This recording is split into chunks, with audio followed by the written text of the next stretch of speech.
Good evening, everybody, and welcome to the AHDB webinar succession. My name is Richard Meredith. I am the Knowledge Exchange Manager for the West of England and Wales, and I'll be chairing this webinar for you this evening.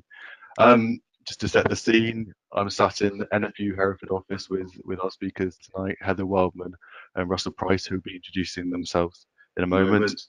The housekeeping points are that you're all muted, so we can't hear you. Don't panic. You can shout at screen if you want to. There's a question box on the right-hand side of your screen. If you've got any burning questions as we go through the webinar this evening, please do feel free to write them in there, and at convenient times we'll stop and ask them of our speakers. We also will have a questions period at the end of the webinar, so please feel free to hold any questions until then. We have got basis and dairy pro points for this tonight's webinar. If you do want to claim those points, please let us know by entering your name and date of birth and basis number on the chat box. Tonight's webinar will be recorded on and put up onto the AHDB YouTube site, so that should be going up in the next few days. We will email everybody who registered to tell them where to find that. So if you do want to see the slides again, then you'll find them on there. We'll also be sending out a survey.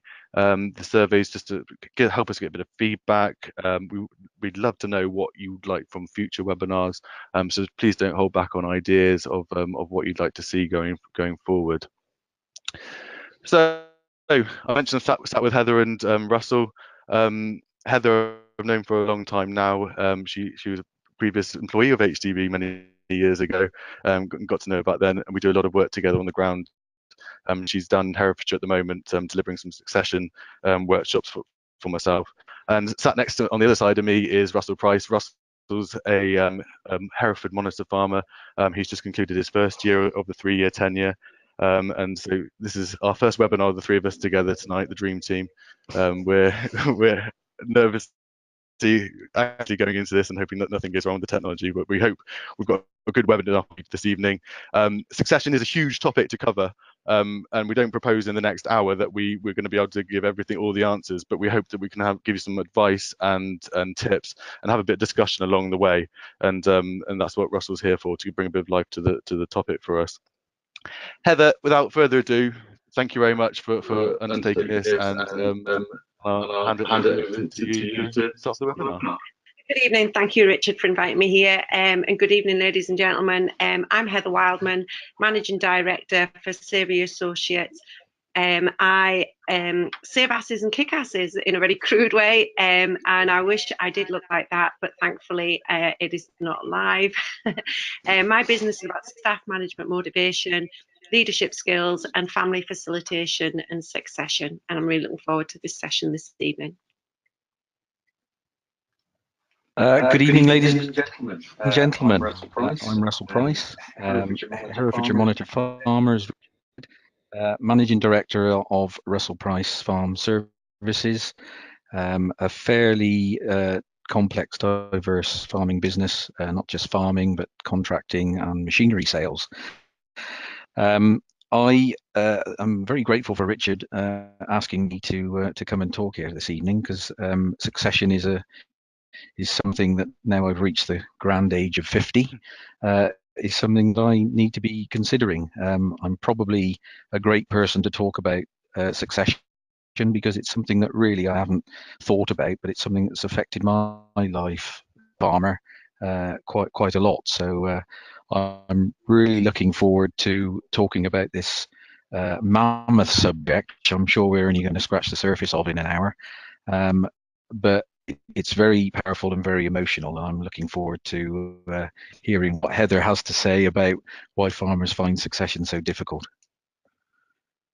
So, one day all this will be yours. That's something that I remember hearing as a son when I sort of left school and was dragged home kicking and screaming on the pretext that my life was all mapped out for me, and my father wanted me to come and work alongside him and build a career in agriculture, and the fantasy and the attraction of that were very great. And probably at the time made me feel like school was just something to pass the time of day. And although I really enjoyed my schooling years, more latterly I've probably felt a little robbed of an education, and something that, you know, as an individual I've tried to address over the last sort of 10 years. But yes, that draw of come home, work on the farm, build something together, which was really great. Apart from the fact the farm that I was born onto was only 100 acres, which in the early 90s was a viable farm, a mixed farm in Herefordshire, doing arable livestock, and you know, at that time was a viable unit that was able to support a family and provide a good living, shall we say. But I guess the catalyst to moving forward was the fact that one day I decided to get married, and a 100-acre farm wasn't going to support two families. So that launched me out on a career of forging my own way forward and creating a farming business. Thank you. I was really, really lucky in 2012 to do a farming scholarship. And I guess travelling, I was really looking to Australia, New Zealand, Canada, America, Ireland and Wales. And I was in this incredible bubble of positivity. And it became really obvious that when you look at businesses who truly believe in what they're doing, it shows and it pays. Winners in life are those who are excited about what they're doing and where they're going. And when I came home, I got a bit of a reality shock. I was going around some farmers meetings, some auctions and things, and you look around agriculture and you look around farmers, and if you're honest, how many look like they love what they're doing and are really excited and talk to people about what a great job farming is? And I think farming at the moment, we're heading into a big crisis about our image and our reputation. And there's a lot of people in agriculture and farming who really don't look happy, look trapped, look miserable. And I think it's something that we need to do. And I'm really worried personally about the mental health and the stress on some of our communities, because some people are feeling sort of unfulfilled, unhappy, suppressed. And I also question where the reinvestment is going in agriculture and in our future food production and everything as well, because we're in quite a competitive environment. We're competitive for staff, for people. And when young people see job opportunities coming forward, do they aspire to be dad and that farmer that's moaning and groaning and lame and stressed, or do they aspire to look at some other careers and everything going forward? And I'd like to think we're breeding, by opening this topic of succession in our future, that we are going to have more people who are truly excited and winners in life. I concur with that, really, Heather. I think farming is very much an industry of confidence. Massive amount of uncertainty at the moment, looking forward, and you know, farmers need confidence to invest, and they need confidence that they can fulfill their business plan, invest for the future, move the business forward, and develop. And there will clearly be opportunities ahead, and yet it's very dragged down into the mire of uncertainty. And you know, it all begins with confidence, and that's quite important. And I see it as a real challenge encouraging young people into this industry, unless the people that are actually in it and in it for the good are confident and oozing that confidence to the people working within the industry. One of the books I read was From Good to Great by Jim Collins, and this graph for me really reiterates in farming how we need to look forward. We can't always be doing what we want always done. And we are in a changing climate. And to go forward, it's all well and good. If I ask a lot of my farmers, do you enjoy what they're doing? They say, yeah, absolutely love what we're doing. But do you know how to make money out of it? And I think every day, I'm so lucky with my job. I can't believe I get to do the work I do and get to meet people I meet. But if I don't know my economic drivers, I can't pay my credit card and I can't live the life I want. And I think in agriculture, we really need to look deeply at what we love doing and be honest about what we love doing and what we don't like doing. We need to know where we make money, because life is an awful lot more fun if there's profit. So where are the economic drivers? Where's the competition? Where's our threats and everything? But also, what can we be the best in the world at? because we're now not looking just at competing in Europe and in the UK. We're now big on a global market. So to make this exciting for young people coming into the industry, giving them those opportunities and asking them at an early age when they're leaving school and things, what do you want to do? Where do you want to be? What do you love doing? How can we be better than the best? It's very important, Heather. It's I think there are clearly major opportunities around at the moment, and we have to seize those opportunities, and we have a massive population on our doorstep that we perhaps need to, as an industry, need to re-engage with. Forget what's going to go over the water and come over the water back. We've got people here that we need to look after and produce wholesome food, good food. And yes, we also need to make profit. That is very important. We think we're different to the rest of industry, but we're not. We're running businesses. We carry an awful lot of uncertainty, most of which being the weather. But we have to make profit, and profit generates everything for everybody, really. But we also have to produce good, cheap, wholesome food. For me, coming back from Nuffield, there was some real key things about these passionate, positive, driven businesses. And every one of these businesses that I worked with, they had a real clarity of vision. They knew where they were going, they knew what they were doing, they knew what their dreams and ambitions were. But like Farmers over here, where that was just in their head, this was actually written down. There's a lot of evidence through Harvard that you're 80% more likely to achieve your dreams and goals and ambitions if it's written down. And you say the words out loud, you involve other people, and you believe it, and you check by it as well. But the other thing about to make your dreams and everything come through is you have to have other people with you. Collaboration. Who do you want there with you? You can't do it alone. And I know a lot of farmers, they'll have a vision and thing, but it's in their head. And farmers, they don't want to say anything because A, you'll have to do it, or B, somebody might steal it. We tell nobody now. But actually, the whole thing's a lot more fun if you've got people with you. And that was a real key message for me coming forward about, asking people, where are you want to be? How are you going to get there? And who do you need with you? Yeah, most definitely. Getting your team on board, within a business is so important. That you can't inspire people unless they know what you want to achieve as a business owner.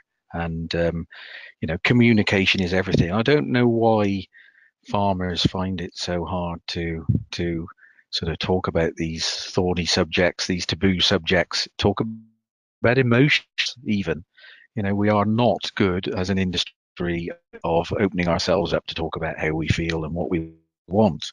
And it's understandable that we have to be fairly robust to take what's being chucked at us on a day-to-day basis. But sometimes the people you're working with are experiencing emotions, and you have to understand that.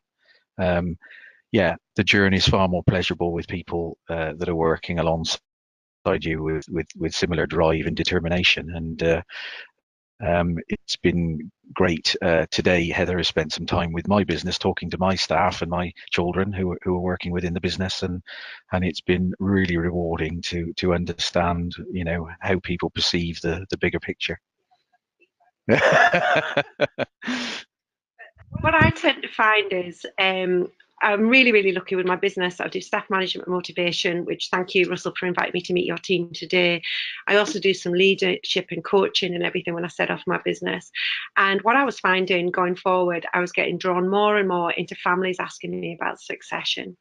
And as you've said there, Russell, it really is such a sensitive, emotive topic. People tend to panic and freeze. You can see this blankness come over the face. There's a change in atmosphere and everything. And I felt really out my depth. It was a complete minefield going into it. And I started to look, well, what advice is there for succession for families going forward? And there was certainly plenty of legal advice for taxation, managing inheritance tax, things like that. But actually how to have the family conversation, to feel comfortable, how to approach it, when to approach it, was a bit of a mythical minefield, and at the time there wasn't an awful lot of training going on for it. And it was in 2016 that I thought, hang on, who's doing a lot of succession? And we hear that the Australians were well ahead. I took a bit of time out and I went to Canberra, Melbourne, Adelaide, Dubbo and Townsville, and I was really lucky to meet a whole heap of different people who approach succession in very different ways. Rabobank, they do big groups of families and everything, which we did an amazing session with Richard and some of the Prince's Countryside funds. We started with them in March, and then we just went back yesterday and did a review, which was really, really uplifting, how many people had managed to have the conversation and had some really positive outcomes. There's other consultants in this picture who do it very organically. They go in and do consultations, get the families talking about the business, the profitability, the structure, and then how do we bring the families in. And then there's other people that come in and do about family coaching and how to have the family meeting. And it was fascinating being over there. Thoroughly enjoyed it, and I was really lucky to be given an awful lot of help, support, and materials. And what really came out and was absolutely clear that whether we want it or not, businesses will transition. There will be a succession. There will be change. And sadly, these 60s became really consistent. I'm sure everyone out there will know of stories of people that there's been a sudden death in the family, there's been disability, there's been a tragedy of disease or disaster, divorce, disagreements, and death. Yeah, the 60s, very powerful things. And as a 50-year-old, if you haven't ticked a few of those off on the list, you probably haven't lived really. I think death is a tragic thing, but ultimately does force people's hands. I think my personal experience, my mother died in 2004, I think, and my father, wishing to do the right thing between me and my sister, sat us down and discussed what he wanted to happen at the end of his days. Bear in mind, my father was a post-war baby and perhaps was the generation of non-communicators. They rolled their sleeves up and got stuck in, and communication wasn't his strong point, as I'm sure a lot of you experience that difficulty having communication about these sort of difficult subjects. And my father had worked all his life to buy a farm and own a farm, maintain a farm, build it and increase the size of it, and wanted, his wish was that I continued with that farm, and he wanted me to continue with that, and my sister had to have the farm. Obviously wasn't big enough to support two families, and my sister was to have cash in lieu of. Very difficult. Drove quite a wedge between me and my sister. My sister would have liked the opportunities to be involved in the farming business, and very difficult that it drove quite a wedge between us as a family. Quite a difficult one, really.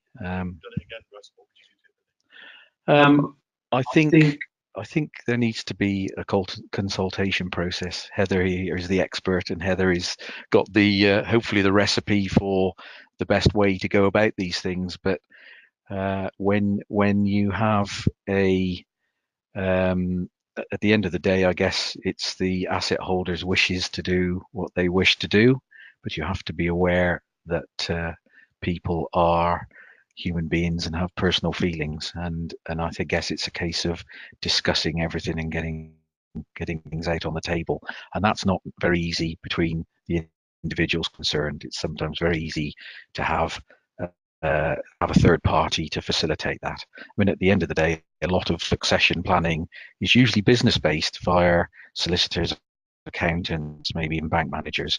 It doesn't necessarily cover personal stuff. Yeah, I think that leads really on to some guiding principles that I picked up when I was doing my traveling and everything. That, if you are looking at going into talking about succession, transition in the business, and it is simply good business governance. I don't know why we're so afraid of it, trying to take it out of the family and make it more of a business structure.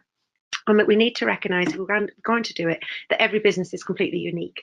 And if you go to someone and say, oh yes, Russell, this is what you need to do, run a mile, if they don't sit you down and ask you, where are you, what do you want to be, what's your dreams, what's your goals, how do your family feel, what provisions have you got, what's your fears, what would be your ambitions for the family and everything, that's where people should be really looking at, because life is about people. But some people have to be also honest, are they out just to beat the tax man? And, you know, if it's about making sure that the tax man does not get a penny, be really honest about that, but make sure you leave enough money in the pot for therapy for the family at the end of the day. For me, what was really key traveling was to obtain really good legal, professional and accounting advice. In Australia, they said farmers have got an allergy to paying professional fees, and that is definitely the case here in the UK too.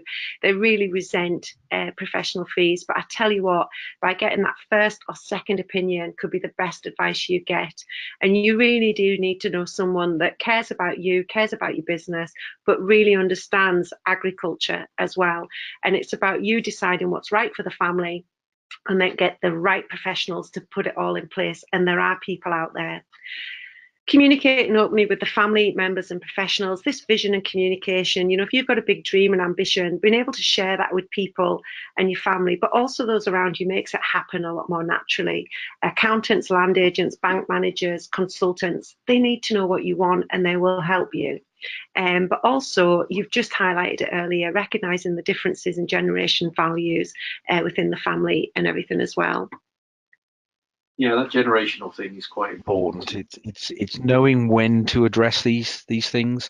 My children have finished education and are now in a position where, you know, the world's their oyster. It's a case of when you begin these discussions, you know, do they want to come into the business? Do they want to go and forge their way around the world and set the world on fire and maybe look to come back later? It's when you start. When do you start, or when would you recommend you start having these discussions? At the end of the day, when you start a business, you're in your 20s, 30s, whatever, you know, you're invincible. You are headlong in pursuit of building a business, building a career, and you don't want to think about the exit strategy. You know, it's very difficult to know when to start putting these things in place. You know, treat it like a proper business and review the business. And people would say, when can you start? Is it too soon to start? I would say no. So some of the trigger points would be when one of the school children is leaving school or leaving college, what are they going to do?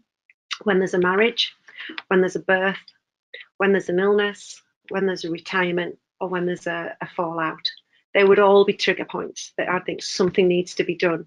Because just having that conversation once doesn't mean it's done, because life changes all the way through your career and everything.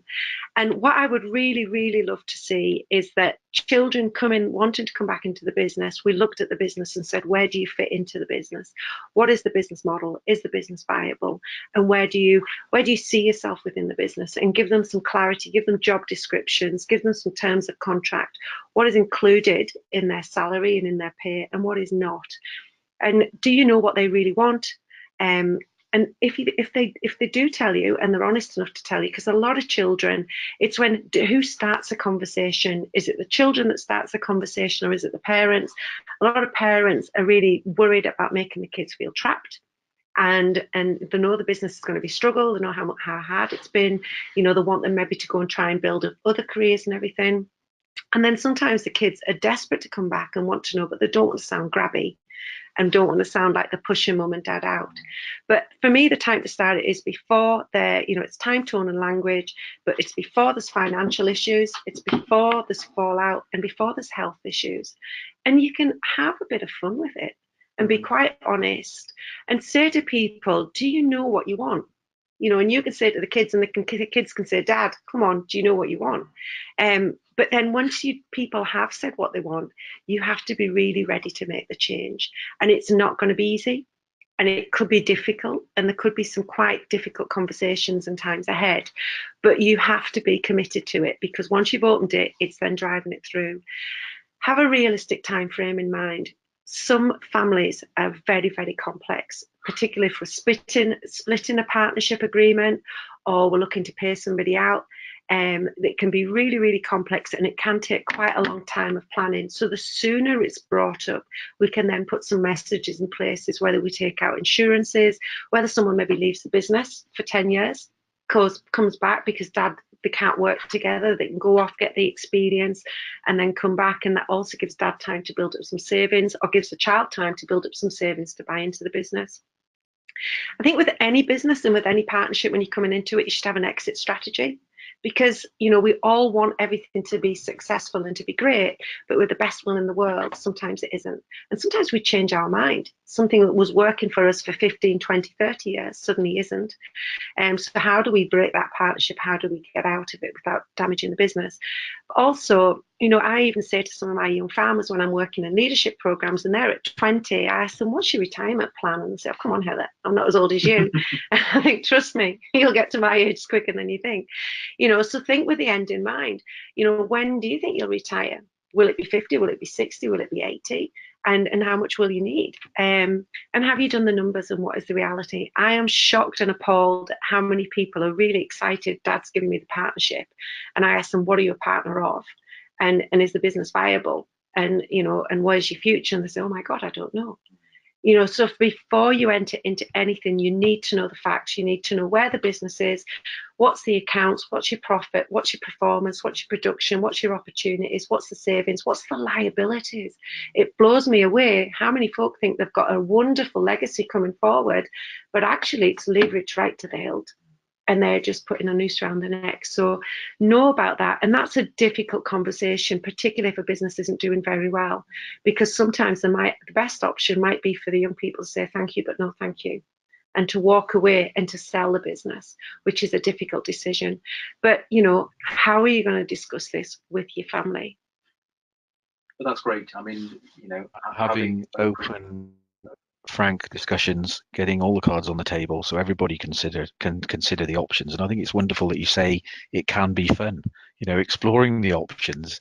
And it may be that, as you've just said, that if the business isn't viable and there isn't something to get your teeth into and move forward, the best option is to sell up, do whatever. I mean, we have to be brutally honest sometimes that of where we stand, and sometimes these decisions are very difficult to make, but ultimately can your hand can be forced when it needs to be.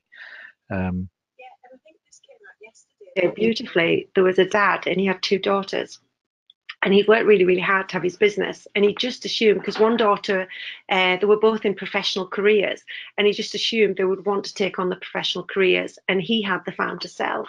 And he was quite taken aback when he asked the kids, and they said, no, Dad, we want a farm. And he suddenly felt trapped, because this was his exit. This was his fallback. But why should people assume that they're going to inherit a business? Why should people? And it really blows my mind away when I hear some parents that say, I want to hand the farm over debt-free to the kids. Why? Why should they? And these parents that have worked, sacrificed everything, and they're giving it for the children for nothing. And, so where's the kids' ownership, buy into it, skin in the game? But this is where you need to be honest. Yeah, we have to be aware of the generational differences between us, and ultimately, I think it's nothing would make me prouder to have my children come into the business and take it forward and run with it and develop it. Nothing would make me prouder. I mean, I'm immensely proud of my children as it is. They're lovely individuals, and I'm really proud of them. But I, under no circumstances, will push them to do what I do. As I said earlier, the world's their oyster. They're free to do whatever they do, but it would be, lovely to think your hard work is going to be continued. And you've got to accept the fact that if they don't want to do it, you need to force your hand and do something differently. Heather, there's a big difference between what's fair and what's equal, isn't there? How do you kind of think that families can put together a plan when one sibling is coming in, staying in the business, and others are possibly not staying in the business? What kind of plans can families put together then? I think every family is completely different, and it depends what they've got to work with. It's always nicer the more options we have. If there's some properties that are separate to the business, some holiday cottages, a house, a bungalow. I do see a number of families that have actually done some renewable energy and put that in the children's off-farm children's name. Some people have got an insurance. There's a big debate about whether some families think everything should be split equally between the children, but then does that leave a viable business? Other people say no, this child is going to be the farmer and the other children will get something that will be what we can. For me, most people can deal with it if it's honest. And often the guy or the girl that gets the farm doesn't really get the lifestyle. You know, they've got all the assets, but they've got all the liability, they've got the tie-in, they've got the commitment. And actually, some people feel a real heavy responsibility about the legacy of not being the one to fill that farm. And it can put massive pressure on them. So I think be honest from word go, and you can say, you're all getting nothing. You start up, there's 50,000 kids, away you go, you start yourself, which I do see some families doing as well. Or you can say, right, one child gets the farm, this is what you get, and this is how we're going to set you up for it, and there's an insurance payoff. I can relate to that, Heather, because I inherited a 90-acre, sort of mixed farm. My father hadn't spent much on the farm for sort of 20 years. It's very much a rundown asset. Beautiful place to live in the Herefordshire countryside, but ultimately, is it do I need to be grateful, or is it milestone? Because it needs massive investment. You never really sit down and enjoy your environment because you're always looking for things that need doing, improving, modernising. Is it easier to walk away with a lump sum of cash to go and invest and do what you want to do? It's very, and at the end of the day, you are inheriting the family jewels, and it's a very difficult thing to manage the concept of cashing that in and doing something else. Quite a challenge. And it can be quite hard sometimes because one child gets their inheritance and their legacy, and they get to live, dream and breathe and own it from whatever age, whereas the child that's the off-farm kid that maybe gets the cash sum maybe doesn't get that bungalow until the end of mum and dad's day. So all that time when they've been struggling to start their own business, their own families, maybe £50,000 at 30 when the son inherited farm would have been a big difference. But for me, it's about being honest.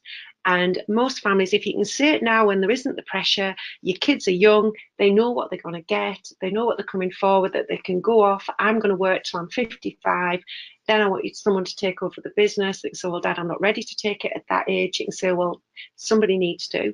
We'll either get a manager in or we sell it.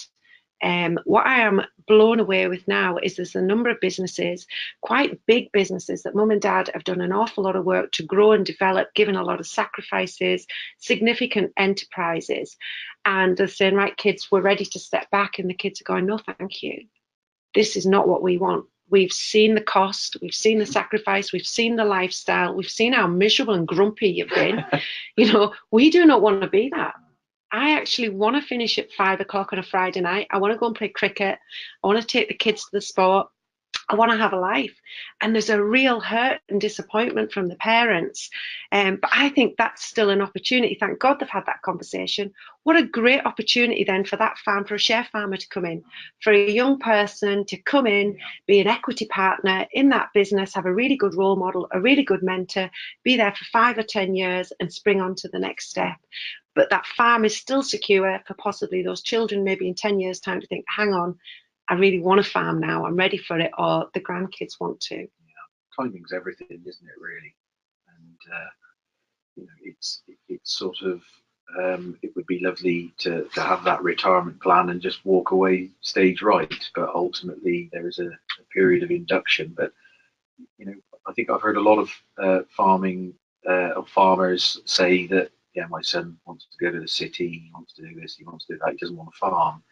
It doesn't necessarily mean that business has to stop. And I think it's a terrific opportunity for young people to have the chance to come into a business, share farming and or farm management or whatever. We have massive amount of life skill as a farmer, and something that we can deliver to other people to come into the industry. And I think, there's a number of family businesses. When I work with some of the young farmers, I get to meet some really keen, driven, professional young people who are dying to have a crack and who are frustrated that maybe the family business at home isn't as invested in. Mum and dad, maybe in their view, aren't maybe just as driven and go forward as them, and they feel a bit frustrated and held back. But it's having these questions now. Mum and dad have maybe had a lot of financial, they've gone through the high interest rates, maybe had to buy people out. We don't always know our families' situations. So I just think what a great opportunity, for that young person who's really ambitious. Mum and dad's maybe got some savings. They don't want to borrow a lot of money again. They've had a lot of knocks and frights over the volatility. They're thinking we're going to hold steady.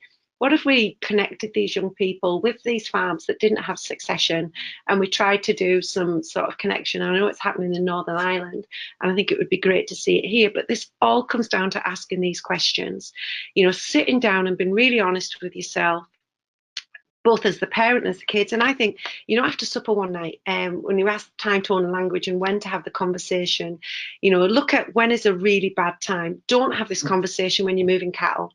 If dad's not a morning person, don't have this conversation in the morning. If the milk price has dropped, this is not a good time to have the conversation. But, is it one of the guys I spoke to, Heather, if I want to have a treat conversation, it's on a Sunday night, dad's had his dinner, he's had a couple of pints, he's really relaxed. Another one, it's when we're in the pickup, going to move, maybe going to the market, whatever, he can't get away.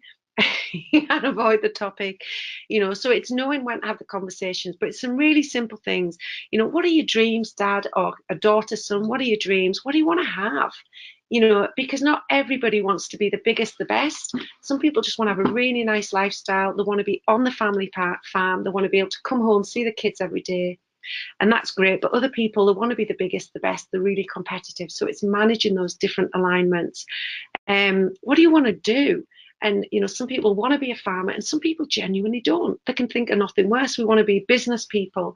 I want to do the financials. I want to, be a journalist, whatever. And where do you want to be and where do you want to live? And this is key. And this is really honest asking mum and dad. If you honestly need to live in that big house with the 7 bedrooms, with the lovely big kitchen and everything, where everything happens, that's fine. But, I want to have 4 kids and I'm in the 2-bedroom bungalow at the end of the road. Where's the viability? How do we do that? But it's managing that really early on. Also, where do we want to live? If everybody wants to be involved in the family, keep them out of sight. Try and have everyone with a different entrance, a different drive, so that you can have a bit of privacy. And at the end of the day, you go home, you're not just all in this big family cul-de-sac. How do you want to spend your time is really key as well. Do you want to work all the time or do you want to finish at 9 to 5? What have you still got left in your life that you want to lead? And I see that with so many, particularly farmers' wives maybe, that maybe had some quite strong careers, came home to help up the family, get it all set up. The children have grown up now, and then they're still thinking, we're going to be young a lot longer. Look at you, Russell, 50. You look 40. You look 40. But we are going to be younger longer. And it blows me away in, like America and everything like that. People are retraining at 70. We had this speaker in Scotland, Doug Avery, and he says, where's the richest place in the world? And it's the graveyard, because people take so much knowledge and experience, and wow, at 50, we've still just got another half century to go. We're going to be living to 120 going forward, which scares me. So, what about another career? What about starting something fresh and retraining? And I love this. What legacy do you wish to leave? For me, when I go squealing into that coffin and the lid goes down and everybody goes, thank Christ for that, she's gone. I really, really hope and aspire that I've made a difference. I've helped people make positive changes, giving them that courage and belief to make them do what they want to do. What's the legacy you want to leave, Russell? What's the legacy I want to leave? I want to enjoy the journey. That's the main thing. Enjoy the journey to where I'm going to get, and have something to be able to offer to my children to take forward if they wish.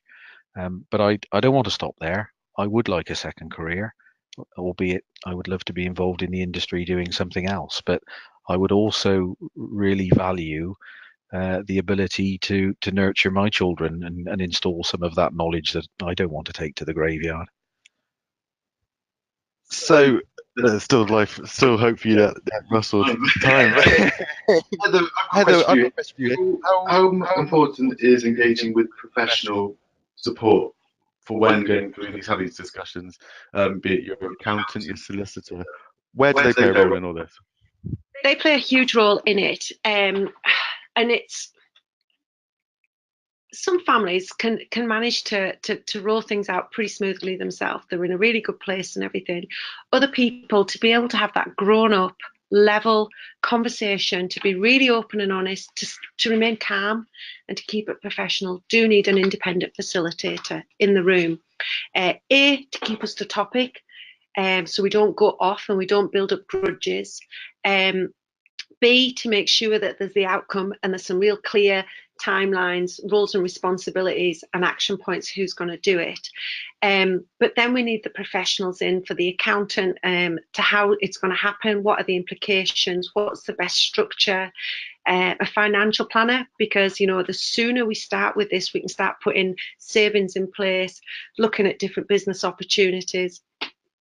And then your solicitors to dot the I's and cross the T's.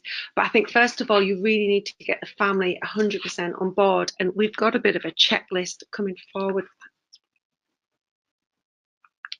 And I think this leads to it, Richard, really beautifully, because it shocks me when a number of businesses come to me and say they want to split up the partnership, or I'm in a partner, and I say, well, what is the business structure? Do we know the title deeds? Do we know who knows what? And I had one business that I'm working with. It just was meant to be a simple split between two brothers.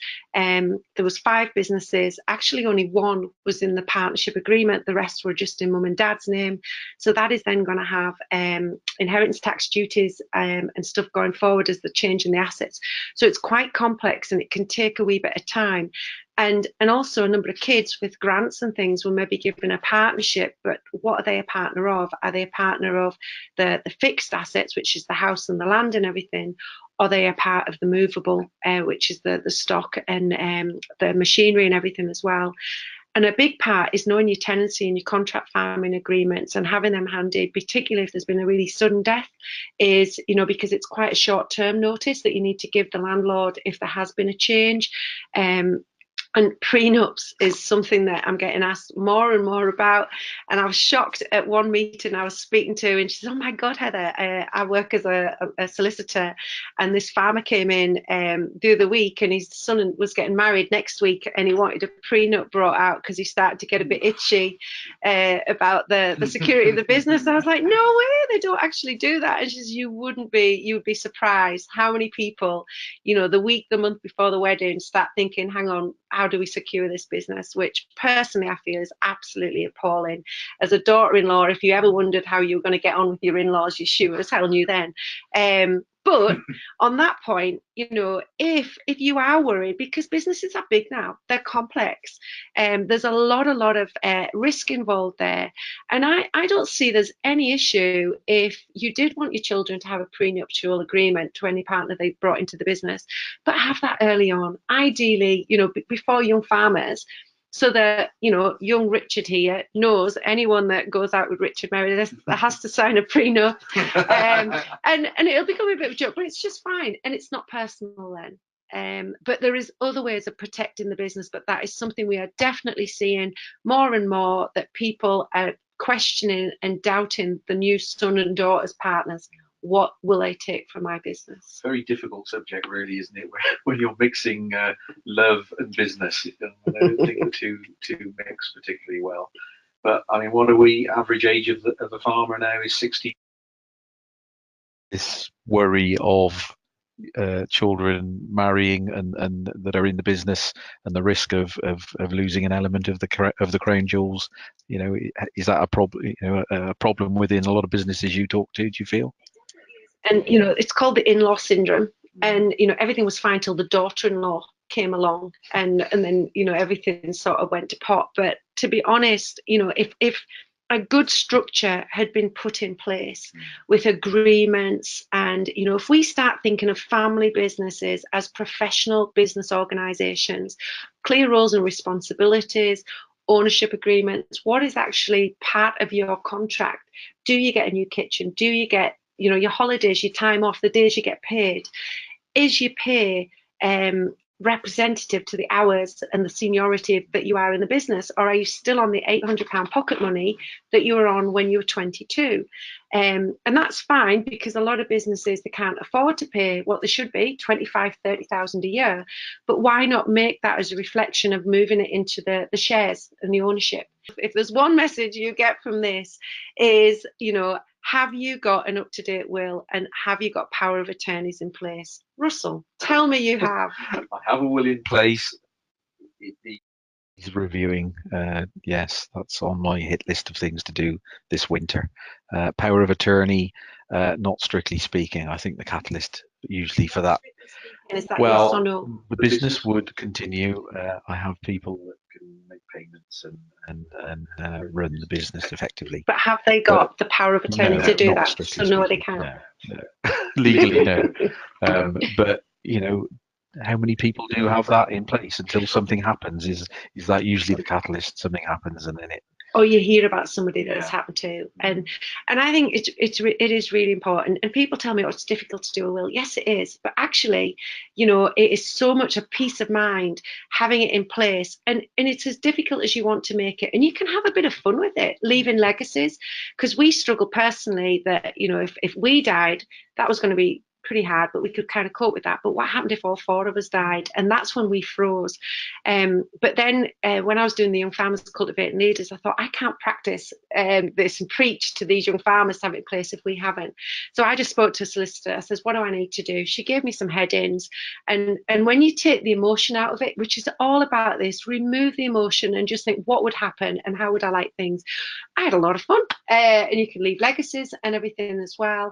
And the power of attorney, there's one that who would look after your business and make the decisions to run your business. And then there's you, your personal and mental health and welfare and care homes and everything as well. But what is really important, you know, if you are going to buy a farm, you're going to renew your bank borrowings, anyone coming in, accountants, this list is what you will need in place. And a lot of people maybe say they're going to do a succession plan.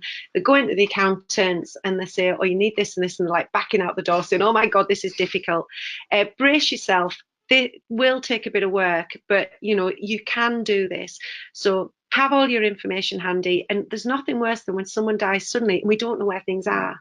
So I encourage my clients to have a box of the shit happens box. If shit happens, excuse me, this is where everything is: the deeds, the will, the power of attorney. Who are the executors? And that is really, really difficult. If someone has an executor that was set in place a good few years ago, that was maybe the accountant or the bank manager, and they've retired or they've died, then it is that bank or accountants, which makes it very difficult and complex, because they're really wanting to dot the I's and cross the T's. You know, have you got all your mortgage agreements, your current and past financial records? Do you know the performance and production of the business? You know, is it at maximum or could it do more? Savings on and off farm, retirement plans, debts and liabilities, and all your contacts and suppliers.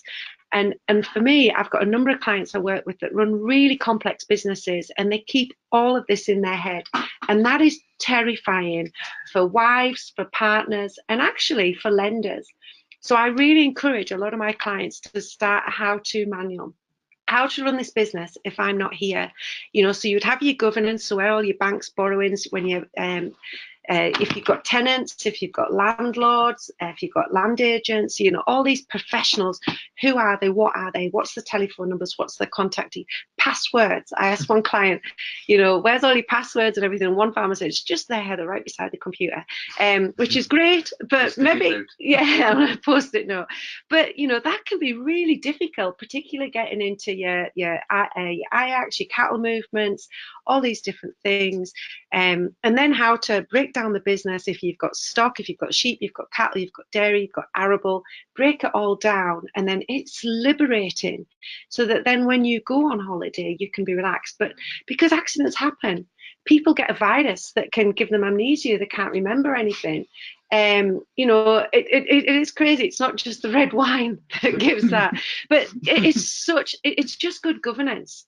my daughter's been nagging me, for 12 months to be doing this, and ultimately we're hopefully entering a period of a quieter spell through the winter. So it's something that I will address. But really, it's irresponsible if anything happened, to leave somebody with a mess to pick up.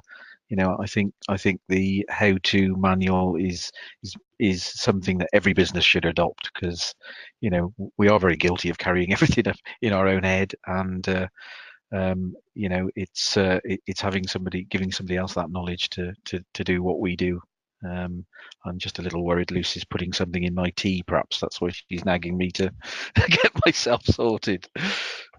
And it is difficult, and it's quite embarrassing, it's quite emotional sometimes having these meetings, but it doesn't mean you should put it off. And it's generally quite cathartic, and it's quite a big relief to people. And when a number of my families that have gone on and had these meetings, there's been a real sense of relief, because a lot of the times we are aligned and we realize, oh my God, you didn't want to come back. You never wanted, why didn't nobody say it? Oh, well, we didn't want to offend your mum and dad. So therefore that suddenly releases options to sell the farm, to do whatever. And then there's other times, oh, you really do want to come home. Oh, that's great. This is what we want you to do. So it's just, why are we where we are? Where do we want to be? What makes us happy? But some people, being a bit more honest, what makes us unhappy? And family fallout, stress, not getting on, not feeling valued, is really important. And we only have one life. So how often should you review these things, Heather? I know there's obviously trigger points, but wills and things like that, life changes very quickly. I think it's on any change in circumstances. So whether there's been a death, a new addition in the family, there's maybe been a transition in the business, whether you've sold some of the business, you've grown the business, and people have maybe left the business. Most people say you should be looking at reviewing it roughly on a 5-year basis, but it's as circumstances change. For some people that might be more frequently, for some people it might be less. And you mentioned earlier, Russell, about the difference in generations, and it's massive. And it's been really sensitive and been respectful about how we've inherited the farm, and not going in with a bull in a china shop, because the veterans, it was the silent generation, and now we've got the millennials that the want it now generation. We could not be more different. And what used to be a hard day's work was working, grafting from dawn to dusk, hands calloused, covered in muck, and been exhausted with physical sweat and everything. But actually now, a really good, efficient day in the office could be never even seeing muck or dirt, working with drones, working with apps, paperwork, auditing, and been seen in a nice, gentle, comfortable office with warmth, and that can be seen. Bring it on. Yeah, we'll see, Russell. Yeah, we'll see if you practice what you preach. But it is accepted, because some people feel really guilty being in the office. But are you a £10 an hour person, or are you a £500 an hour person? And we need to prioritize these different ways of working and recognizing the value in them as well. So for me, if we're going to bring people in, I've heard tragically too many people have just dropped down dead. And, they've got all that knowledge and everything in them, and we can't get it back, whether that be a senior member of staff or whether that be a family member. And when I'm looking at bringing the next generation in, is how do we upskill them and bring them up to knowledge? What is the knowledge, attitude, skills and habits that they need to be involved in this business? And sometimes they will need to go away for a couple of years and experience working on other businesses, other sectors, other countries, to really be able to bring this back and add to it. But, a lot of parents, we don't know what they've done until they're not there to be able to hand it back to us. So I really look at families putting a pot of money aside for continued professional development. And I would actually also add that pot of money for having some fun family time, because who stole the fun out of life? And it is really important. We're only working once. Why not enjoy it? Why not celebrate the successes? Because farmers are so hard on themselves when things don't go well. But, how about having a skiing holiday? Because you can still learn something, or a weekend away doing things. I've got a question here on the floor. Sorry, stop you there. Is agriculture the worst industry from a succession planning point of view If so, why? Do you think it's emotion that's driving that, or selfishness? What's your opinion? And then we'll come to Russell afterwards. There's a guy in Chile that said, Heather, you know what's wrong with agriculture in the UK? They are romantics. And I don't know many romantic farmers, if I'm honest. But what he meant is they rule and the business by their heart rather than by their minds. And I think I don't believe agriculture is the worst with succession. I've seen it in accounting businesses, I've seen it in haulage businesses, veterinary businesses, and people that set up land agency, whatever. We are reluctant to talk about the transition. But I think where agriculture is slightly different, it's the asset value and the sentiment and attachment to that land. And it worries me how many people are breaking up families through pride and through history, rather than thinking actually what is right for the people today. Yeah, the power of farming. Do not underestimate the power of farming. We're really guardians, custodians of the land. For a small snapshot in history, it's a very powerful thing. Not happy at it. Why are you suffering and a martyr to it? Yeah, well, happiness and being good at it are two different things, yes, definitely. But I think that is why it's very difficult to hand over to that next generation and relinquish that responsibility. It's I think most farmers. You're right. To run it. Oh, exactly. Yeah, but you're very right about farmers. Do live what they do emotionally. It's very powerful. Very powerful.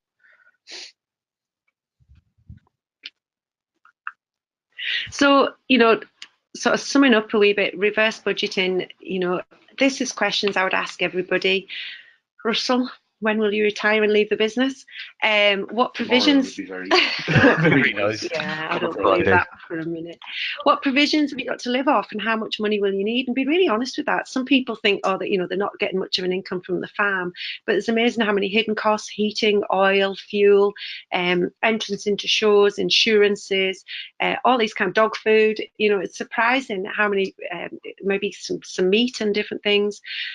What will retirement look for you? I really, really strive for people to develop an outside interest. But also, some farmers, be really honest. If you don't want to retire and you would be devastated if you were not on that farm every day, be honest. And I think for young people to give everybody in the business a title, and a title that can be repeated in public, not one of the private house titles that some people give each other. But, the importance of having a gopher is massive. Having someone that will turn up every morning to go and look the stock, check around different things, and that they can go into the town, pick up things from the local merchants and everything, and be back. That's really valuable. And to be honest, nobody can get the job done until they come back. So they do hold a bit of power still as well. But it's that pride and purpose when they're, in the pub, at the market, they've still an attachment. So I think being honest about that. And what skills do you need to take on the business? Are these enough? How viable is the business? Be really honest. If we're going to have some new generations coming in, how do we make this business? If everybody wants the rate, can we make the business viable? Can we extend it? Can we bring new enterprises in? And are we fully utilising the skills and talents of the people in our family? It shocks me how many people have some amazing skills, but they've never been offered or asked what they want to contribute. Get the right professional support. And I can't reiterate that there's some fantastic advisors and advice out there, but there's some also shocking advice. And when we do talk about succession, that is often when we see a transition of professional advisors. They maybe work for mum and dad, but if you don't feel comfortable talking to them, they're not talking your language, and they're not helping you move on, get someone else. I'm going to question to Russell with. How many farmers embrace and enjoy retirement, do you think? Embrace. When have I gone to you this one? And do you think the next generation are put off farming through the lack of opportunity at a young age? What are your opinions? I think there's massive opportunity, really, to return something back into the industry. You know, I'm having massive enjoyment at the moment working with the AHDB, with the Monitor Farm concept. I mean, I'm involved with the NFU. There are many organisations that you can keep your hand in within the industry and offer something back, some advice, knowledge. I think most farmers in general are scared senseless about retirement, and it doesn't mean to say it's over. It doesn't mean to say it's over. The gopher, I think, you know, you can still be involved in a business. Yeah, yeah. I think even if you're making the tea, you know, you know, I look forward. I look forward to retirement, but I would still look forward to being involved in some form or another. You know, yes, I've got things that I would like to do.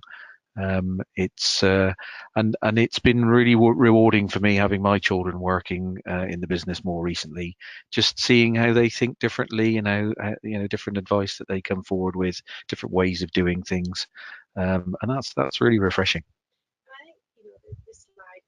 We can all have a great idea what we think success is going to be like, but reality, it's a bit of a snakes and ladders, and have a plan, but be prepared that it's not always necessarily going to go the way you want.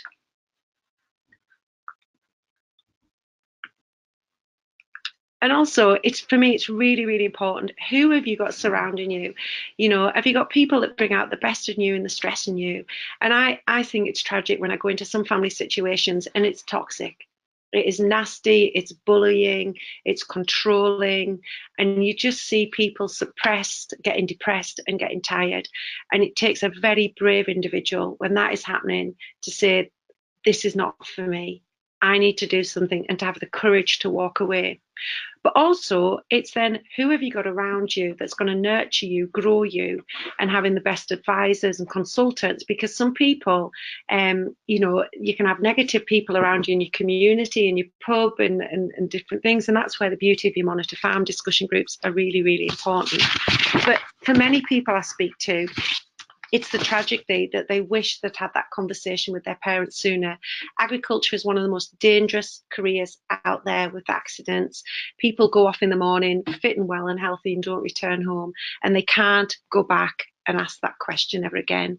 So, you know, for me, the take home is create a plan, take advice, keep control, don't assume accountants and lawyers and solicitors have got everything finished. Nag them, drive it forward, keep communication with your family, regular meetings once it's all happening.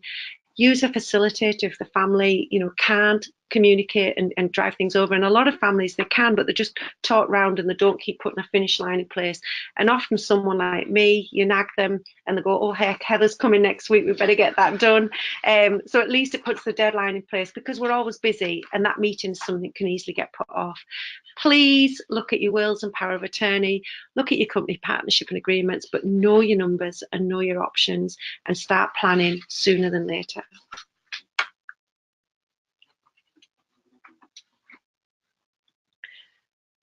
I think that's great advice, Heather. You've had an involvement in my business. I think it's easy to ignore you know, what you need to do for the future, and sometimes it just needs that bit of extra help to kickstart the process. I think once the ball's rolling, hopefully it keeps momentum, and it's important to be open and honest, as you said earlier. And I think it's, you know, it may be that the outcome will be you'll hear something you don't want to hear, but you've got to accept that, because it can be you can waste an awful lot of time in life doing something for no point or no reason at all. So I think it you know, you've got to get this elephant out of the room. Sometimes the room's not big enough for the elephant, but it's an important thing to address. And I think, you know, have a bit of fun with it. Yeah. Life's for living. And, you know, there's an awful lot in saying you're sorry if you have been an ass and you have been a bit of a pillock, you know, admitting that, whichever part of the generation you're in, you know, and there's nothing wrong sometimes with a bit of brown nosing and everything as well, but have a bit of fun, be honest. And if you've got it wrong, you've made a mistake, I think be generous and admit it. And, you know, life's too short. Most people wish they could go back and say sorry and have that conversation again. And for most people, it's about keeping family harmonious and being able to be civil and speak, because agriculture is a very small world, and it is horrible when you see families destroyed and torn apart by a simple misunderstanding, and then pride and stubbornness has got in the way. Exactly. And at the end of the day, it's families that matter.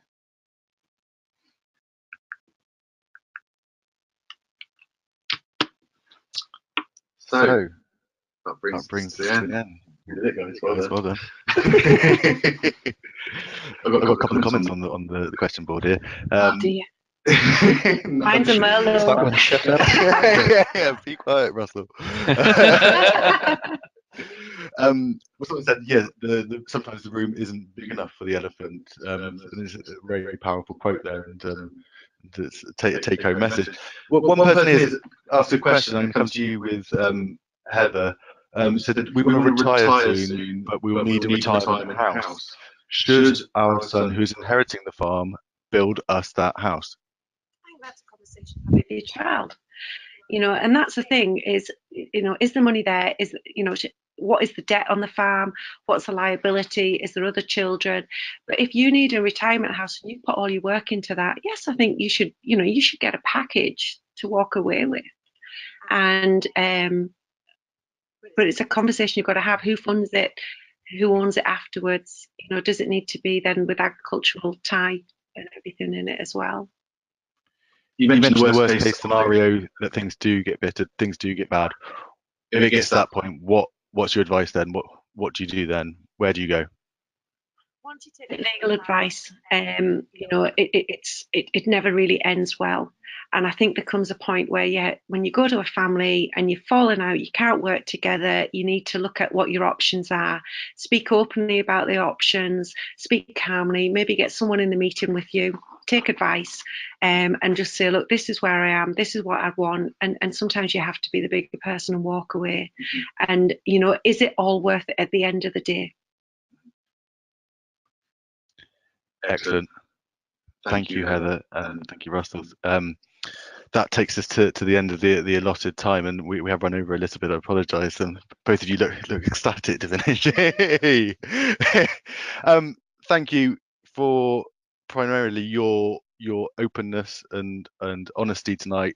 Succession is an emotive topic, as I said when we began. It's something which can be a bit of a taboo subject to talk about within families, and this is kind of the whole point of the webinar, was to kind of to bring it out into the open and put everything on the table, which is what we should be doing with your families. So both of you, thank you very much for making the effort and trying out your first webinar. So as I mentioned earlier, you've got your basis on roasted point, your Dairy Pro. Please write them in the questions box. Otherwise, our next webinar will be in November, and the invites will go the usual way. We'll be talking to Nick Pike from New Zealand. He is going to be talking about life without subsidies, as it's looking, UK agriculture is looking to go towards that direction. Nick's going to be kind of talking about the different options and how they coped in New Zealand. He's going to be joined by another Hereford modern farmer, Martin Williams. So we'll have our work cut out there, I'm sure. Anyway, thank you all for attending. If you've got any questions or feedback, please don't be afraid to give it to us. And thank you very much, and good night.